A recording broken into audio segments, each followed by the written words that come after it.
Hello, everyone, and welcome to the Anime Club. Pardon me. God Bold of damn. you to introduce us like that, Seki. I mean, I'm Knick Knack. I'm Seki. I think I introduced myself already. Yeah. But for sake of keeping up appearances, my name is Realm. Thank you very much. I'll be taking my leave now. And alas, we have Vorn. I'm silent. Bye! Yeah, we could tell. So this time I have strong-armed my compatriots into watching more One Piece. To be specific, we watched Arlong Park episodes 31 through 47. Plus a little buggy addendum. Yes, that was 46, 47. Boogie. Buggy the Clown. Anyways, so going along with our new format, we're going to talk about production value and spoiler-free stuff. So let's see how we all felt about One Piece after watching Arlong Park. Knick Knack. I mean, I definitely like this arc a lot more than any of the previous arcs. I have to say that right off the bat.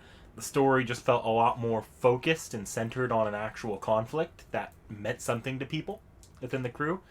That said, there are parts in the middle that really do kind of drag, and I feel like, not necessarily for a problem of direction, but more just a problem of, again, pacing, I think, which has been a running issue in One Piece so far. Yeah, keep in mind, we're still in the first year of One Piece's runtime, so it's not as if this is like seasons separated that could have had improved graphics between them. This is still the year 2000 in a continuous production. Yeah, even still, I'm just going to say now, I think One Piece's weakest aspect is its fights, which for a shonen isn't necessarily good, because there's so much of them. Knick Knack's gonna beat that dead horse, but that's fine. We mentioned it in both of the previous two episodes. Yep. So, my opinion is pretty similar to Knick Knack. I enjoyed this arc a lot more. I'd say the one point, at least for me, though, I felt like actually, at least as opposed to your opinion on the fight scenes, I felt that they were generally improved, at least in this arc. Like, the animation's still not the greatest, just because of when it's been animated and everything like that. But overall, I think the fights were improved, at least for this arc in particular. They're definitely shorter overall. Yeah, they're shorter overall. There's more fights, but they're shorter. Yeah, there's a lot more, like, segmented fights between, like, the pirate crew, or, Luffy's crew, and, Arlong's. yeah, and Arlong's pirate gang. Vorn. Annoyed, but better. I mean, a net improvement is all I can really ask for, to be honest. I really like Arlong Park. It's not my favorite arc in East Blue. Obviously, that's going to be the next arc. But I think so far, Arlong Park is my favorite arc that we've seen. Mostly because I just feel that it has a more nuanced backstory to explain than we got to see in Sanji or Usopp or Zoro. Like, they all have backstory, but their arcs were shorter and much more brief and didn't have as much detail. Also, it's nice to see some of kind of the way the world works coming into the show. Like, we're starting to actually see mechanics of the way the world works and opinions of one race towards another, and that kind of thing. And I think that's pretty interesting. I mean, I absolutely approve this, but I was always going to.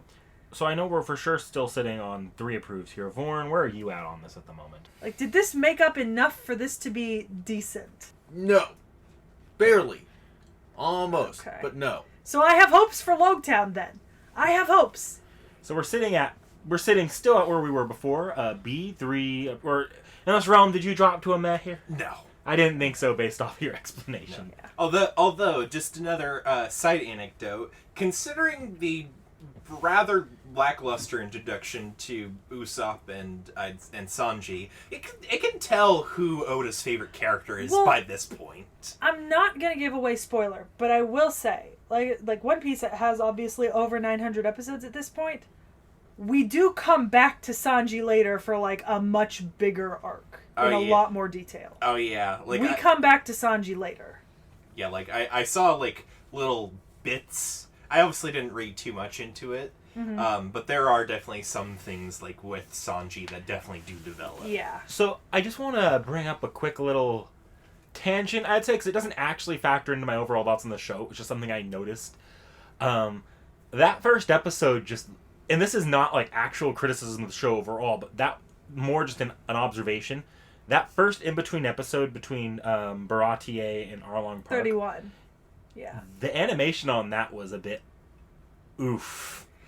It was an in-between Like, episode. they were It was a really, little- like, reusing the same exact talking animation for certain scenes. And I think Luffy, there was a lot of weird cutaways where Luffy would be doing one thing in one scene, do something different in another, and then cut back and he's back to doing the first thing to reuse the animation.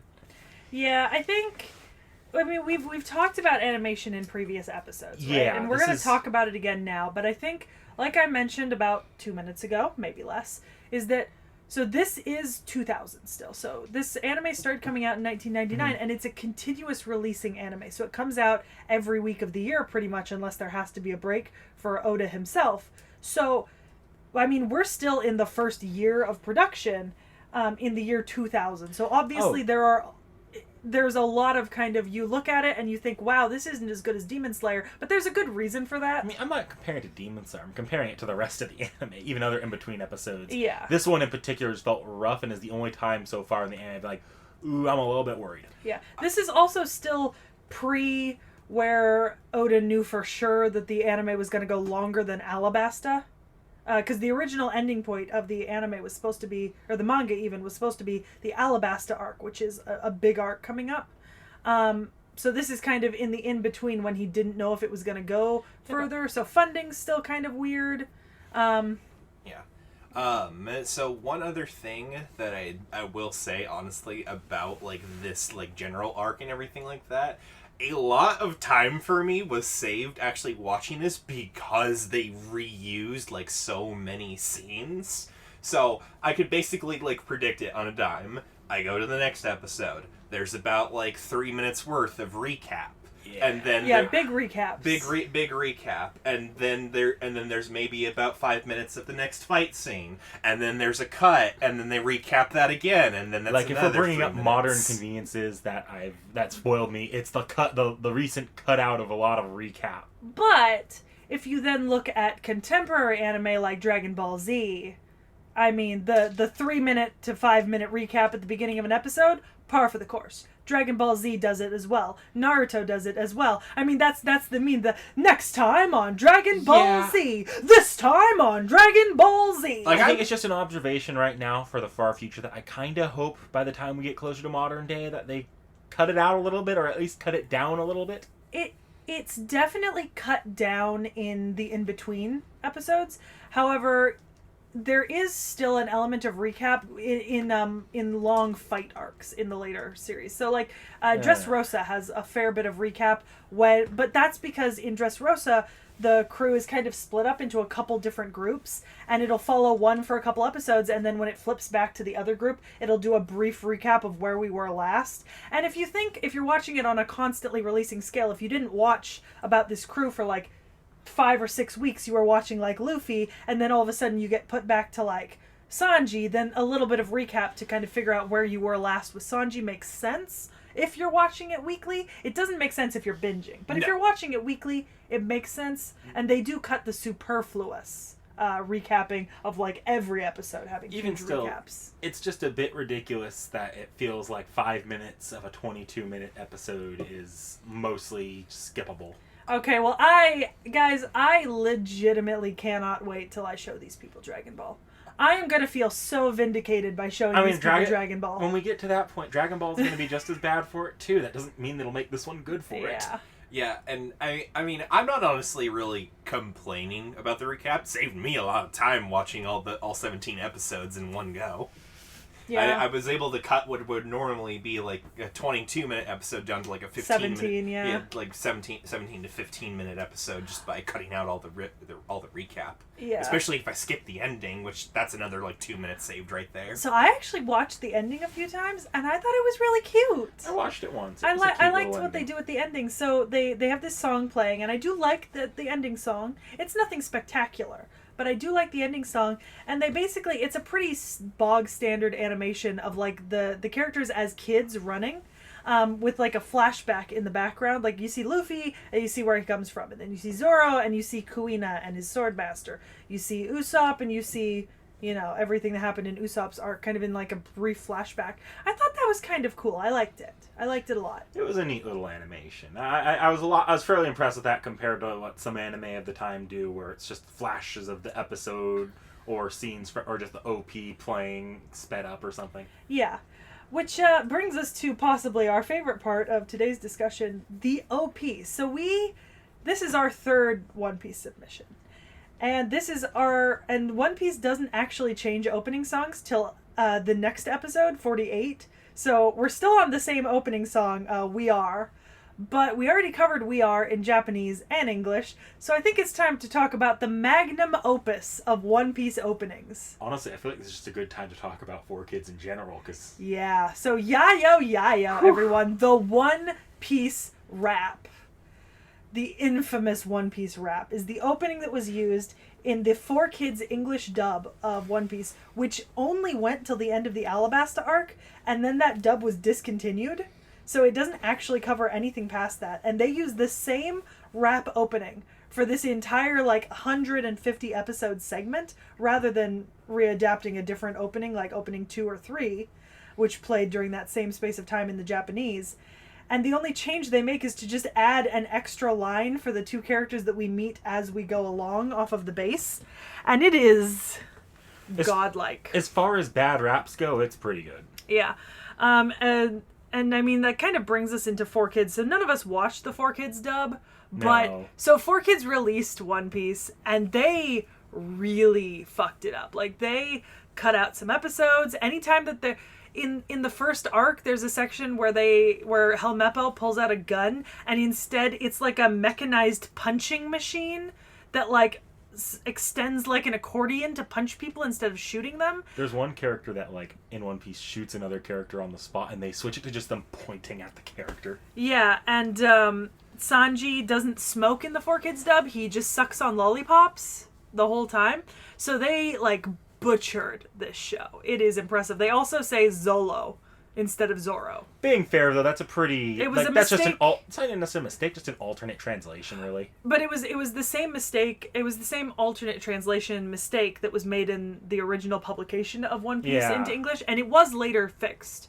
Because the thing about Oda is a lot of his pirates are actually named after real pirates, and so Zoro is actually named after Zoro from the book. So it was obvious that it was supposed to be an R, but when you're hearing it in Japanese and translating it phonetically, R and L are kind of the same letter. They're kind of interchangeable, and you really have to consult the author on which one it's meant to be. Yeah, so, for example, in the original manga, he's called Lolonoa Zolo, because they didn't use any R's at all.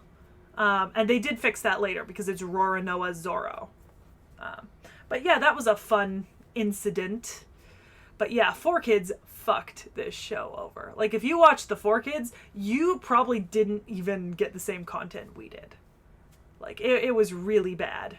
I mean, it's a wild ride, honestly. Yeah, but Yayo is definitely the shining part of the 4Kids dub. I mean, it is so catchy in the best of ways for being actually kind of a good adaptation of a One Piece opening. It's not the worst. They kind of just say things outright. There's a point in the song where they say, we're gonna get the One Piece. It's the name of the treasure in the Grand Line. Okay, let's not beat around the bush.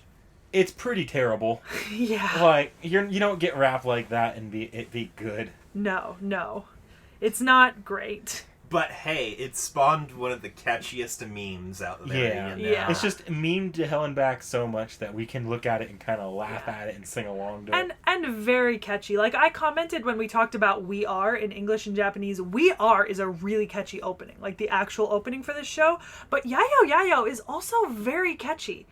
If nothing else, they succeeded in doing kind of what every animated show wants, and that's a catchy opening that the people like. I'm curious, actually, because in the show itself, there's often little instrumentals of We Are played during emotional segments as an insert song or insert piece. I think those are left so long as they're wordless in the 4Kids. So does that mean, because that seems like it loses a lot of the impact it would have had in the original translation, because in the original translation, that's the OP. That's the equivalent of an emotional playing of the OP in the background, which are always the hypest moments. Yeah. Also, We Are is just a fantastic opening. We talked about the lyrics. It's 100% perfectly fitted for this opening of the show. That said, I kind of do want to hear what someone's take on trying to like adapt Yayo into that like kind of soft like insert song Oh, format. I don't Would be, think like, you could do I that. don't think you could either, but it sounds like it'd be a masterpiece if it was pulled off. Yeah, like Yayo is a really kind of peppy, upbeat, loud kind of like thing that just goes. But it's, you know what? It's good. It's good. We'll leave it at that. It's good. Don't watch the 4Kids dub though, people. Just watch the proper dub. Just or enjoy the sub. memes Yeah. of the OP. Yeah, like accordion punching gun. Or if you go watch the 4Kids dub, watch it to laugh at how bad they butchered it. Yeah. And then think about the implications of where they ended the end of the Yeah. 4Kids Oh series. yeah, I've heard about. Where Yeah, they it ended basically ends in a cliffhanger sometime after Alabasta insinuating that they die before they get to Skypiea. Which honestly, I hate Skypiea, so. It's just funny that the 4Kids dub has the darkest end. What's probably gonna be a darker ending than One Piece has. Yeah. But I think with that being said, we're going to come back in a couple days and talk to you about characters and storyline of the Arlong Park episode. Woo! Like, comment, subscribe. Huzzah.